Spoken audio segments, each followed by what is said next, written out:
When you talk about Michael Jackson, you're talking about big. It has to be big. Yep.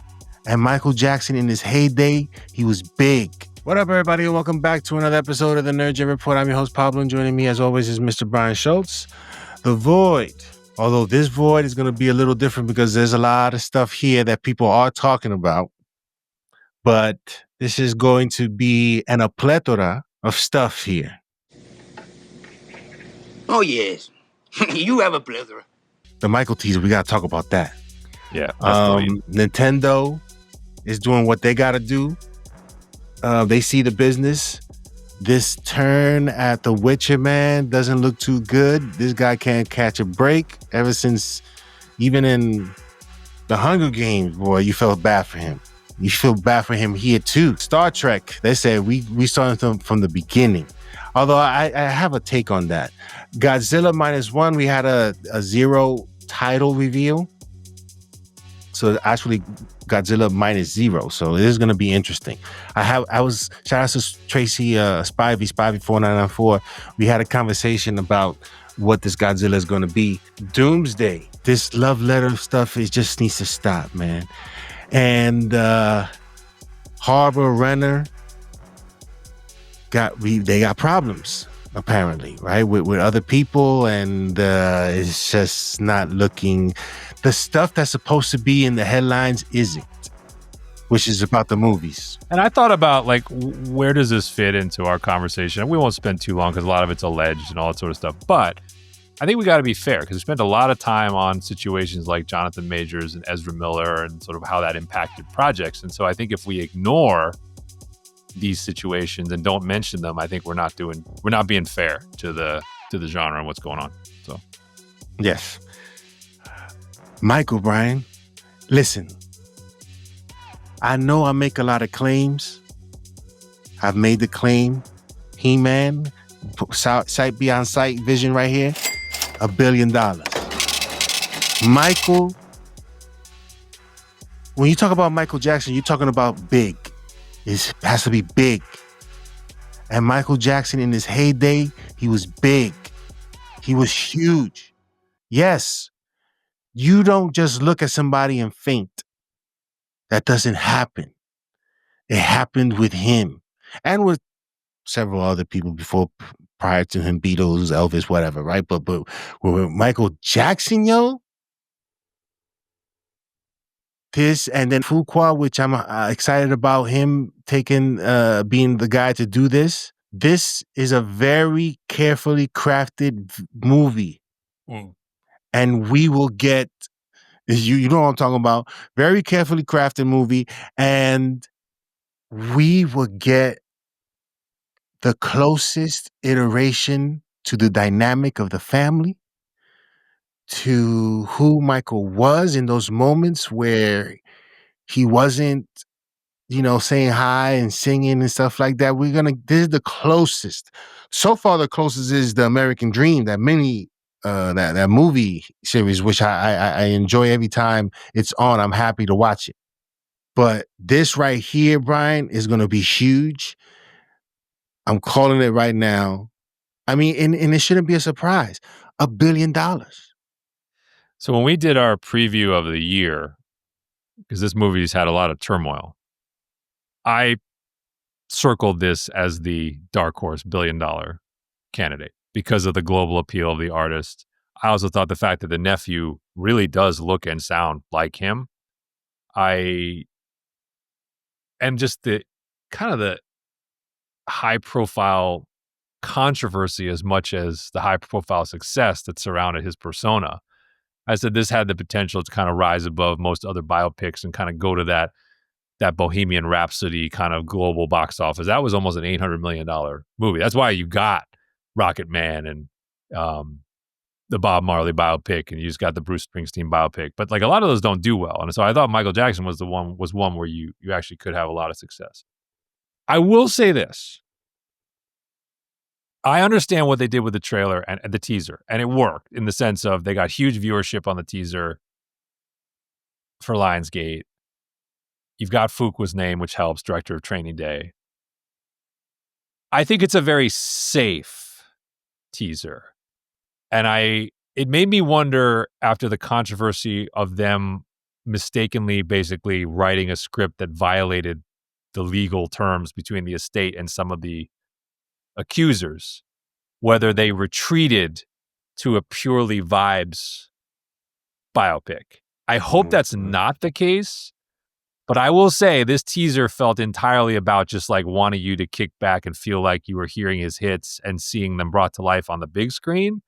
It did not make any attempt to touch the weirdness, the questions, the legal issues, like all, which by all accounts was the backbone of the original script by John Logan, who wrote, among other things, Gladiator. So I will say, it may be commercially wise to make this more good vibes and more like play the hits and make it look good and make the choreography look good. I probably will be a little bit disappointed if that's the movie we get. I'm not gonna lie. Like when it felt like we had a look at like a real biopic of the good and the bad of this guy. Yeah. And I don't mean to be funny about it, but I was thinking about it. Yo, it's a touchy subject, right? Absolutely. Yeah. You can say pun intended, but absolutely. Yeah. It's a touchy subject, and it'll be interesting. Will people look for those moments? That'll be interesting to see if we're watching this and we're waiting for those moments where it may get a little bit uncomfortable. What will be entertaining for me is seeing Michael upset, mad. If it's anything like him and Wesley in the Bad video. You ain't bad, you ain't nothing. You ain't nothing. It will be interesting to watch. But the fact that they have, and the reason why I say what I say in regards to it being the closest sort of hint or insight into his life is that they have everything. Right? This is from the family's perspective. They greenlit this. You know what I'm saying? They have all the stems to the music. They have the freedom to really tell this story in a great, specific way. Obviously, their way. So, hence, those moments of, are we gonna get it? I don't know. This is what makes this movie so interesting, Brian, and why people are going to watch it, to see what perhaps is not there, or to point out things that they missed and should have spoken about. There's just going to be so much conversation surrounding this. That's why I think, no surprise, the biopic is now being, we talk about the juice being squeezed out of it, right? And you're seeing, the Bob Dylan one, even though it was generally well regarded with Chalamet, didn't do that well. The Springsteen one, even though Jeremy Allen White gets a lot of praise, like nobody cared, like it did horribly at the box office. Like, but the reality is, there are singers who are known for their music, and then there are singers who are known for who they were or who they weren't. And Michael Jackson, for better or for worse, is one of the latter, right? He's a creative genius. He's physically gifted in a way that few humans were in terms of dance. And he's a lightning rod figure who, love him or hate him, was unforgettable. That's part of why a biopic about Michael Jackson is different than a biopic about Bob Dylan or Bruce Springsteen. Even though you could say at times they were all #1 platinum artists. Yeah. Michael Jackson is in the stratosphere of global appeal.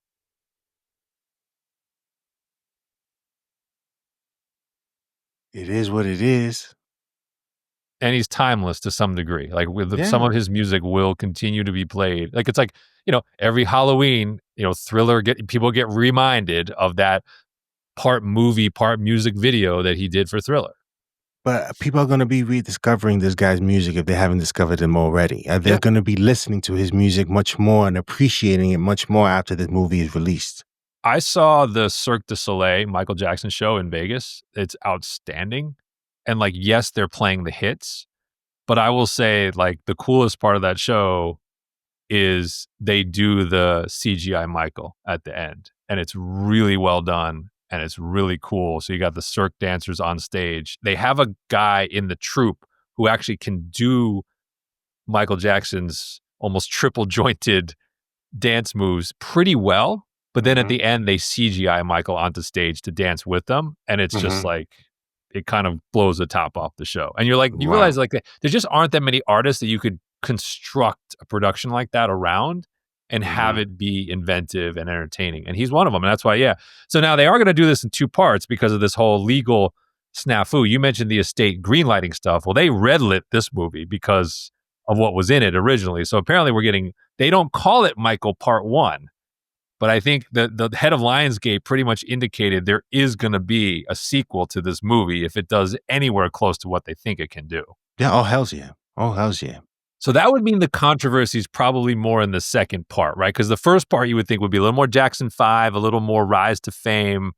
And then when you get into the 90s is when that's part 2. That's when it gets a little, What is in the decline? That's going to be the topic of discussion for people. Yeah, and then obviously what leads to his death as he's kind of trying to get ready to go back on tour and what have you. So yeah, they might be punting some of the controversy part to the second part. Here's the thing that is so captivating about this film, and what will be captivating about it. I've been one to consume content of the process of production in music. I've been a part of the process, and that part of the process is always fascinating to me to witness, to be a part of, and people like to see that. How did they do this? What were they thinking about when they did it? How did this all came to be? Just to tie it back to the superhero genre or that world, Star Wars, Dawn of the Jedi, baby. That's what you need to get back to. So I think for everyone having so many hits that Michael did, to see this all play out on screen, Brian, hearing is going to be this is going to be huge. It's going to be a magical time at the theaters, Brian. People are going to be enjoying, dancing, probably singing along. You thought the Wizard of Oz. You could do that with this. So it has a potential of being just a huge event. I was talking to someone else and like, you thought Black Panther was something? I think this is going to be something. The funny thing is it was supposed to come out this month, and so I think when you look at it was supposed to come out in October, and October box office was like as bad a month that there had been in years. I think part of the reason that's the case is because people knew this movie thought this movie was coming in October and didn't want to get in the way of it.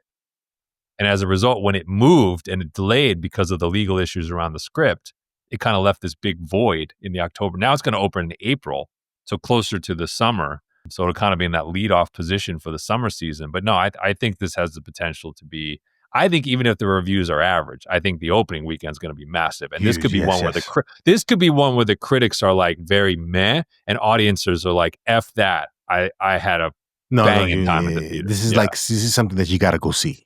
This is something that you got to go see. Nintendo.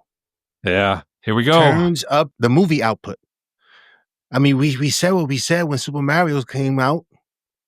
Nintendo Cinematic Universe was inevitable. Here we are. What's the latest on that? So I think the biggest thing that they're focused on is frequency. So right now, obviously you've had Super Mario Brothers movie, one of the top 3 animated movies of all time, box office wise. Great call by Pablo, calling it $1 billion movie long before anyone thought that. You're getting the follow-up Super Mario Galaxy movie, which supposedly there's a teaser coming, maybe attached to Wicked or Zootopia.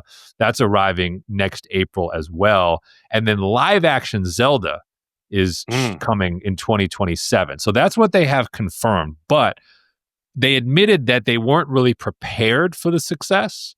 And so they didn't really think about like a long-term calendar. And so they said, they gave a presentation. The company said, well, they quote, are building a framework for a consistent release cadence of movies and are preparing for the ongoing release of movies in the future. They did not confirm, but there has been speculation that one or more of Donkey Kong, Star Fox, Metroid, or Kirby are sort of front of the line. So a little more family friendly, I guess, in terms of where they want to go next. The Nerd Report it out at gmail.com. So you reach out and we'll have a conversation and tell you, where some of this stuff can go. As long as I take it seriously, Brian, and know what are the things that make these that make the fans love them, I think you have an audience that are going to come in and show support with their dollars. I think that's the key is like Mario, they did a great job of like how they did the animation, how they did the nostalgia. So they figured that out. Zelda in live action is an interesting one to me. Like they're taking a swing at like, hey, that's going to translate better as a live action movie. Clearly, if you're doing Star Fox or something like that, you're going to use animation. Like I'd be curious to see how they mix and match, right? Because I think of something like, let's say they did like Ninja Gaiden. Like that's probably live action, but what if you did that like Blue Eye style? Like what if you did that like anime high elevated animation? Maybe that's a better way. Like, I think there's some experimentation I'm fascinated to see in terms of how they present these different properties and what hits with audiences style wise. So, but it's coming. I think we're going to get to that point where it's like 2 to 3 a year. Just like Marvel, just like Star Wars always wanted to be. Except in this culture, that might work for a while. Because this is a gamer's generation. Bro. This is a gamer's generation, and it's like people even our age with Nintendo have a history there. It's new and ripe. So, Barry Horowitz, it just makes sense. The Witcher reactions and ratings decline. Man, I haven't even watched it yet, but it is getting destroyed. Ooh. I don't know what he's going to do now because it's obviously being rejected. It's like, yo, it's how Jay-Z felt when DMX did his routine or his set, and he had to come after that. It's like, damn, Team Hemsworth, ain't no Jay-Z as far as star power. And he had to come after somebody that people really, really enjoyed watching. They didn't even have, again, the reason why Aquaman made $1 billion was because it's Jason Momoa and perhaps a female demographic. I really believe that. There's no numbers out there to sort of prove that, but that's what I believe. And people liking Jason Momoa. The Witcher wasn't on no one's radar, but it was on people's radar because of Henry Cavill. And now that he left, this is a sort of situation where, it's sad to see that you put somebody in this situation to come, you know what I'm saying? And this also proves Henry Cavill possibly right in that he wanted to go a specific route. Possibly right. No. Let me erase the possibly. The biggest winner of The Witcher season 4 is Henry Cavill, and it's not even close. This is the scene at the end of Batman Begins. I won't kill you, but I don't have to save you. That's what Henry Cavill, and he's 1,000% right, because why this series is getting savaged in season 4, and I will admit, I am not deep into the novelization and the games of The Witcher. So I'm not a Witcher purist, right?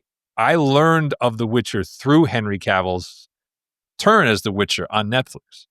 Yeah. But the thing that people hate is how far they have deviated from the source material in season 4. And if you recall, that is what Henry Cavill's been claiming, because there was stuff said about him on this show, right? He was difficult, like he was hostile, right? All that stuff. But what he always maintained was, he was difficult, because there's a clip, you can find it, maybe Pablo will find it. It's a short of him on YouTube being like, He's like, yeah. He's like, I'm the a-hole on set who's like, yeah, but this guy would never do that. The writer would never have us do that. Why are we doing that? I don't want to do that because it makes no sense. That's You know what always that what is? he said was the reason he left. You know what that is? PTSD from Superman, from Man of Steel. Probably all the stuff he wanted to say and couldn't say. So he's being proven right because the number one thing people are complaining about is like, this is nothing like the Witcher material that I know and love. And I think it's an impossible situation for Liam Hemsworth. I actually don't even lay it as much at his feet. He's not the worst part of the season. He's just, those are tough shoes. And physically, he can't do it. Vocally, he can't do it. Emotionally, he can't do it. But here's the thing. They don't trust him to do it. I watched the whole season. He's kind of sidelined a lot of that season, which is like, it's kind of like what they did to Anthony Mackie in Brave New World. It's like, you want him to be the lead, then let him be the lead. But instead, what they did was they said, we don't trust you to be the lead. So we're going to have Ciri, played by Freya Allen, and Yennefer, played by Anya Chalhotra, our returning cast members. We're going to give them more to do and hope that you don't notice we've got a new Witcher over here. And that's completely unfair to Hemsworth because he can only do what you're given. And he's not Cavill, but he's never given a chance to really be truly different than Cavill. I will say this. The Witcher does one thing that I like, which is they set up their swordplay action sequences very well. I always like where they put the camera. I feel like I see some new stuff in terms of like choreography or like the stunts or sword. I always liked The Witcher for that. And I still like that in this season. But the season makes no sense. I mean, like you're just watching, you're like, what the hell is going on here? Like I know nothing about the source material. I don't even know where I am anymore. And they're like, there's one more season of this. And I'm like, how is there one more season of this? Like, I'm like, I don't know what's happening here. So anyway, for me, it was like a mildly entertaining mess, but I certainly would not recommend it. And I was like, you're fine to stop. You're fine to stop at the end of season 3 when Cavill exits if you want. Listen, Simu Liu, a love letter, yo? The MCU phase 1, 2, and 3. You know what was a love letter? To me, Batman Begins.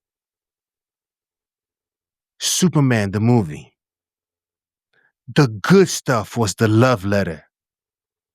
It's a superhero genre. When that stuff is good, that is an homage to how good comic books have been, were to us, and can be. Again, you have individuals here who are part of something that they couldn't even conceptualize what it was to be like them in their heyday. Now that they're in there, they're having, they're mingling, having lunch together, dinner, drinking wine, whatever. They're living the life. And perhaps they're doing something fantastic, which we hope to be. But a love letter, yo? So before we sign off, because we'll come back to some of our other topics in another episode of The Void. Quote from Simu Liu: "It feels like a love letter to the entire genre of superhero movies, and I think there's something really fun about that." Speaking about Doomsday. "It's for all the misfits and the weirdos and the underdogs that grew up reading comic books and feeling like there was hope for them somehow, that it didn't matter if they fit in. I think there's always just a special place in my heart for that entire genre." Now, do you have that quote for overhype? Or do you have this latest offering from Mr. Channing Tatum? "Look," quote, "everyone in the world is going to see this movie. And it's hard to say this because, you hear these things and go, of course, but they've topped themselves every time. This will be the biggest movie of next year and maybe the next 10 years, end quote. I think somebody has challenged him. How much more outrageous can you be when describing this experience that you're on? I get it, but you... Take it easy, champ. Why don't you stop talking for a while? Maybe sit the next couple plays out. Stop talking right now, because if this isn't what that is, you just can't, yo. You can never say anything good because nobody's gonna believe you, yo. But these guys have become wrestlers circling each other in the ring on the mic, trying to outdo each other, right? That's what this has become. And I'm like, and it's like, this quote from Simu Liu felt like he was like Channing, tag me in. I got something. This is ridiculous. It's ridiculous what's going on with this film. And I don't know. And you're right. We're going to remember the same way we're holding it over James Gunn's head and David Zaslav's head and Andy Muschietti's head. Like the same way we've done that with these overhyped films in the past. We're going to do that if this movie is mid. Tatum's still the leader in the clubhouse to me, though, because he keeps touting, I got so much Gambit action. I'm like, every time you say that, I'm less interested in the movie. I'm like, I ain't going to Avengers Doomsday. I love Gambit. I personally love Gambit. I learned to throw cards as a kid because of Gambit. I am not going to Avengers Doomsday to see an overindulgence in Gambit. I don't care. We'll be back for part 2 of this rant. Yo, we'll talk. All right.